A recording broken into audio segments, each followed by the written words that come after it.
ಎಲ್ಲರಿಗೂ ನಮಸ್ಕಾರ. ನಾನು ಸವಿತಾ. ಶ್ರೀ ಸರಸ್ವತಿ ವಿದ್ಯಾಮಂದಿರದಲ್ಲಿ ಕನ್ನಡ ಶಿಕ್ಷಕಿಯಾಗಿ ಕರ್ತವ್ಯವನ್ನು ನಿರ್ವಹಿಸ್ತಾ ಇದ್ದೇನೆ. ಈ ಶಾಲೆಯ ವಿದ್ಯಾರ್ಥಿಗಳಿಗೆ ಪಠ್ಯ ಚಟುವಟಿಕೆಗಳಿಗೆ ಎಷ್ಟು ಪ್ರೋತ್ಸಾಹವನ್ನು ನೀಡುತ್ತಾರೋ ಪಠ್ಯೇತರ ಚಟುವಟಿಕೆಗಳಿಗೂ ಕೂಡ ಅಷ್ಟೇ ಪ್ರೋತ್ಸಾಹವನ್ನು ನೀಡುತ್ತಾರೆ. ಇದರ ಪರಿಣಾಮವಾಗಿ ಈ ಶಾಲೆಯ ವಿದ್ಯಾರ್ಥಿಗಳು ಅಂತರ್ಶಾಲಾ ಮಟ್ಟದ ವಿವಿಧ ಸ್ಪರ್ಧೆಗಳಲ್ಲಿ ಭಾಗವಹಿಸಿ ಪರ್ಯಾಯ ಪಾರಿತೋಷಕವನ್ನು ಪಡೆಯುವಂತಾಗಿದೆ. ಈ ಶಾಲೆಯಲ್ಲಿ ಸುಸಜ್ಜಿತವಾದಂತಹ ಕೊಠಡಿ, ವಾಚನಾಲಯ, ಪ್ರಯೋಗಾಲಯ ಮತ್ತು ಉತ್ತಮ ಬೋಧಕ ಸಿಬ್ಬಂದಿ ವರ್ಗವನ್ನು ಹೊಂದಿದೆ. ಮಕ್ಕಳಿಗೆ ಸಂಸ್ಕಾರ, ಸೃಜನಶೀಲತೆಯನ್ನು ಕಲಿಸುತ್ತಾ ಉತ್ತಮವಾಗಿ ಬೆಳವಣಿಗೆಗೆ ಸಹಕಾರವನ್ನು ನೀಡುತ್ತಾ ಬಂದಿದ್ದಾರೆ.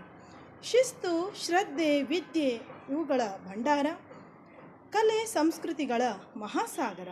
ವಿದ್ಯಾರ್ಥಿಗಳ ಸರ್ವತೋಮುಖ ಬೆಳವಣಿಗೆಗೆ ಸಹಕಾರ, ಅದುವೇ ಶ್ರೀ ಸರಸ್ವತಿ ವಿದ್ಯಾಮಂದಿರ.